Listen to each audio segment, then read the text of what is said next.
In the decade prior to the Civil War, the United States government tried to recognize Native American tribes as sovereign nations, if possible. However, attitudes started to change as the West began to settle.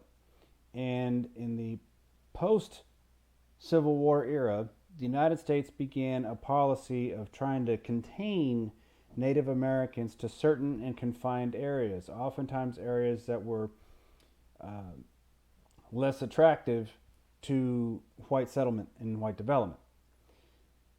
This became known as a concentration policy. We know them today as Indian reservations. And the large majority of reservations would be established in Indian territory. We know that today as the modern state of Oklahoma. And if you've ever been to Oklahoma, you'll notice that you may be driving on a highway and you'll see a sign that says you're entering Muskogee Nation or you're entering Choctaw Nation or something along those lines. That's because those are reservations. And now, based on laws, those reservations have legal authority first and foremost. So you have the federal government, but oftentimes that tribal reservation may have more autonomy than the state of Oklahoma. So you have a policy to contain Native Americans. Now, a lot of times, to subsist, a lot of these reservations have developed different ways to make money. Okay, so you can drive up from Dallas up 75, go to Durant, Oklahoma, and you can go play cards or slot machines over at Choctaw Casino. Okay, or you can drive up to Windstar in Thackerville, Oklahoma, just north of Gainesville on 35. You can go to Windstar. That is actually run by the Chickasaw Nation. Okay, so it's kind of common for a Native American tribe to run a casino. There are a bunch of them all over the country, typically associated with the reservations, because they have legal authority to be able to do that as deemed by the federal government. Okay. By the way, Oklahoma, as a state, might have a concealed carry law that you can enter into public property and have a firearm somewhere concealed on your person. Those laws do not carry over to Native American reservations, so you cannot carry a pistol, if you will, into one of the casinos. That's deemed as necessary by the actual tribal authority. So there's an example of some of the jurisdiction differences that exist because of this.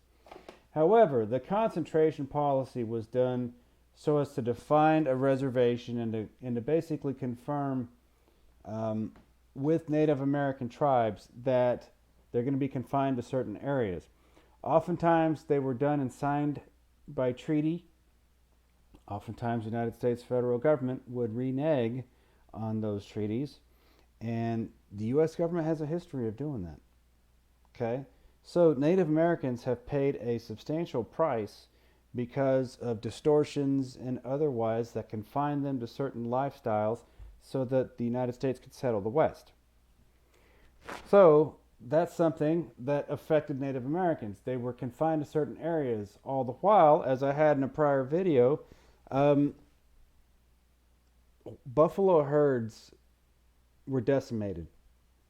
At one point in the American plains, there were around 15 million heads of bison. Within 2 decades, that number ranged down to just a few thousand. Think about that. Bison were hunted for sport. They were hunted for just activity. There were some Native American tribes who also hunted for the open market to sell various different things. But otherwise, the tribes that depended upon these buffalo herds were largely decimated. Okay? That's going to destroy your way of life. And because these buffalo are now virtually gone, well, you might as well make your way to the reservation. Okay, your way of life as you know it is under struggle.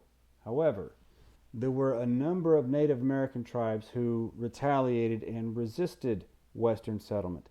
They resisted the reservation, especially out in the northern plains in the Dakotas, in and around also Montana. You have various different tribes who resisted being placed in certain areas. One of which was in the 1870s, the 7th Cavalry of the United States Army under General Custer, George Custer, that is, had been assigned to wrangle up some of the Sioux tribal members who were resisting their movement. And when they arrived at Little Bighorn in modern day Montana, the Sioux in the area had actually partnered with some of their rival tribes in the immediate area, and they ambushed the 7th Cavalry. 7th Cavalry never saw it coming, and all 200 of the cavalry troops died that day. Shortly thereafter, though, remnants of the Native American Party who rounded up the 7th Cavalry and killed them were dispersed, and then they were eventually captured and otherwise punished. But it just kind of reinforced the idea that at Little Bighorn, you're going to face resistance. The United States Army might go hunting, if you will, for Indians, but you're going to see resistance, especially as you're trying to preserve your way of life and you're trying to stop this onslaught of Western settlement. You're trying to promote your own way of life and preserve it. You're going to see some conflict.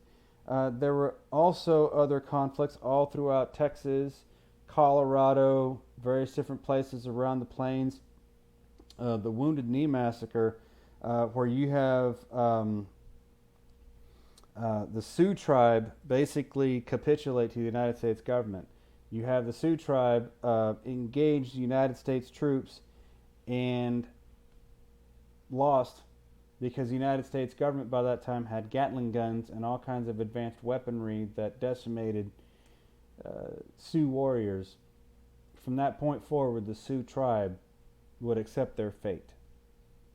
Okay, so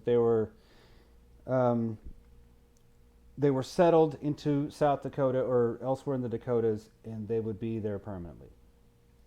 So you have open resistance, chiefs of various different tribes, Geronimo, you have Wovoka, of course you have Chief Joseph, the Nez Perce. You have all kinds of different folks who, from a tribal leadership standpoint, did their very best to round up the tribes so as to resist the United States government and military forces from physically moving them. Their acts were futile. But if you were backed into a corner yourself to preserve your way of life and everything you knew and everything you had, at no fault of your own, you're being told to move, wouldn't you fight for that? I would. Okay, I don't blame them for a second. They were just overmatched. Okay, so the inevitable happened perhaps sooner than even many of the Native Americans anticipated. To further kind of reduce the Native American influence throughout the West, the United States federal government implemented the Dawes Act of 1887. And that was an opportunity for Native Americans to obtain land, okay, all throughout various different areas, and they wouldn't actually gain title to this land until they held it for a period of 25 or so years. That way they wouldn't be able to sell it on the open market. The problem with the Dawes Act was that it encouraged white Anglo assimilation among Native Americans. Renounce your Native American ways. And here, let me show you a Bible. Let me show you what it's like to go to an Anglo-white school.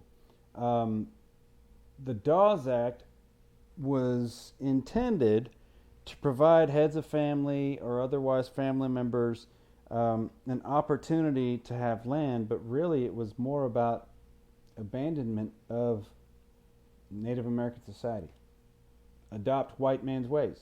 Okay, that's what that largely was. Um, so supporters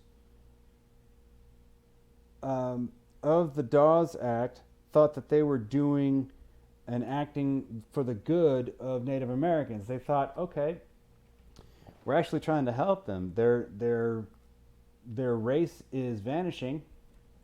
This is a way that they could preserve it, all while integrating into the United States culture. Okay, it's misguided, but otherwise, the Dawes Act had the unintended consequence of diluting Native American society.